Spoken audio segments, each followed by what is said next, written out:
I'm gonna jump into like the big ones. Yeah, Like go ahead. to me, this is like the biggest one.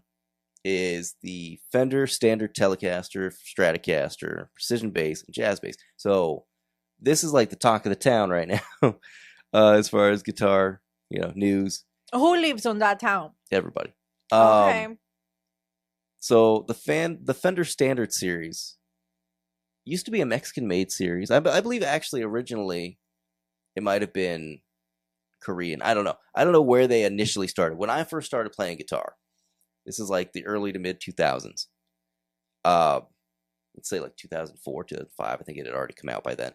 The Standard series was a made in Mexico line. It was like the lowest line that you could get out of Mexico that had a Fender logo on the headstock. And they were good guitars. I mean, nothing wrong with them. They were just basic, standard. There was no frills. It was just basic stuff.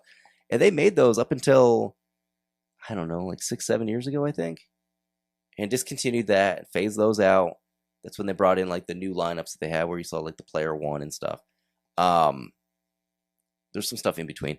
And then they even had a Chinese line of Fenders a couple years back. I believe those were called the Modern Player, I think. So that predates the Player series.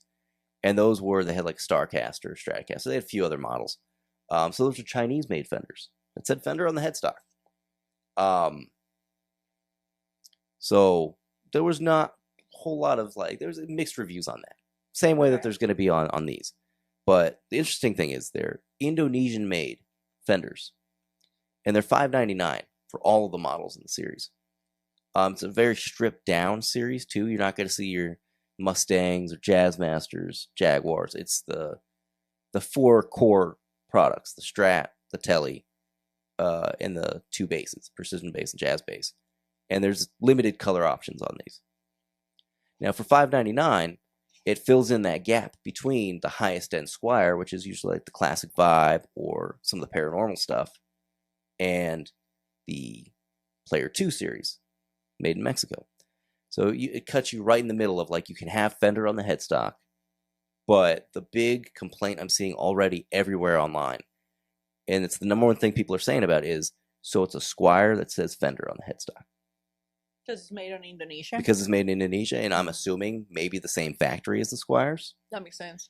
But a lot of these Indonesian-made guitars are really good. Like PRS, their whole SE lineup, their imports, they're all made in Indonesia in the Cortec factory, I believe, which is probably likely where these are going to be made.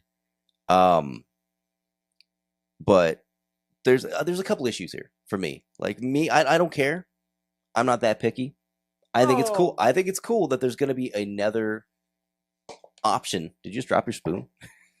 Almost. Oh, I think it's going to be cool that there's going to be another option for players that they want to step up from Squier maybe, but they can't afford an $800 Player 2. They definitely can't afford the American series. I mean, I've never owned an American Fender. I've only ever owned made in Mexico ones. Now, I personally think Squier quality is really good these days, but their quality control is not. So, right out of the box, there's a lot of setup that needs to be done, a little bit of maintenance before you can play them sometimes, but sometimes they're perfect right out of the box. So what I'm wondering is if this new lineup, Fenders, they're going to be Fenders, will they improve the quality control? Will they have somebody more strict guidelines before they ship these out? So that's my first concern is what's the quality going to be like? Now for $600, it seems like the specs are very similar to Squiers. A lot of the parts might be Squiers. Are the pots going to be like the Alpha pots that they put on Squiers? Or are they going to be like the nice CTS ones they put on Fenders? There's that. And now all these seem to have ceramic pickups, which you would not usually see on a decent Fender. Usually, the Player 2 has Alnico 5 pickups. So it's the type of magnet. So there's going to be ceramic magnets.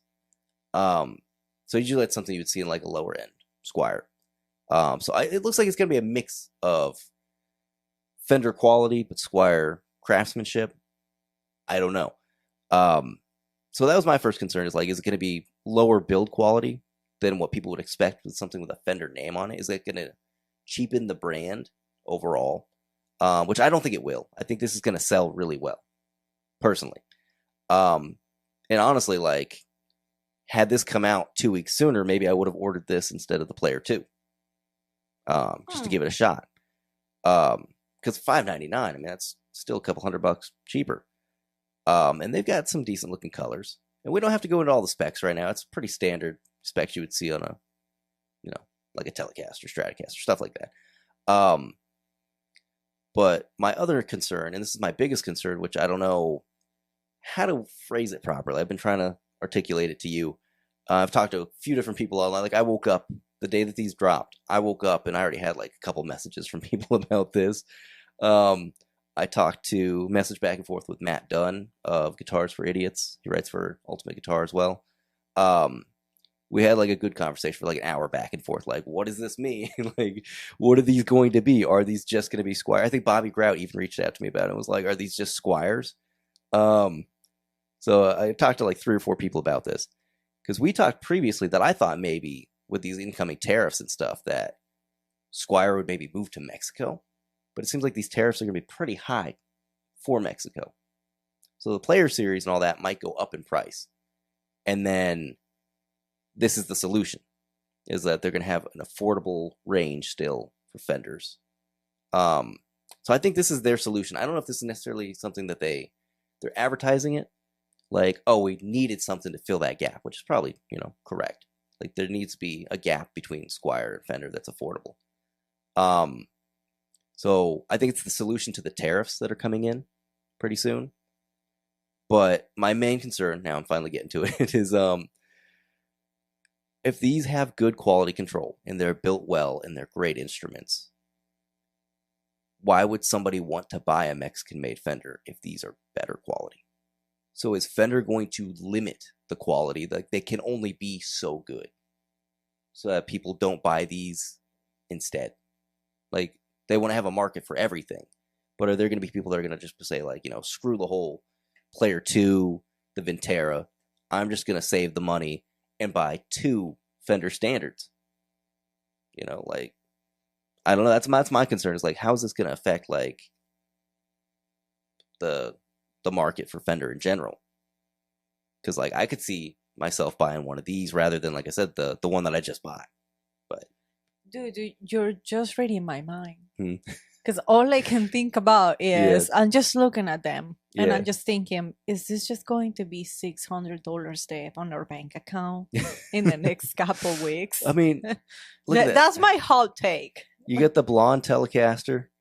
It's just sounding to me like all of these doubts and I don't know and that. This is just like, I want to try it. That translate that to me. No, I absolutely. When these hit the stores, I would like to go to a guitar store and see.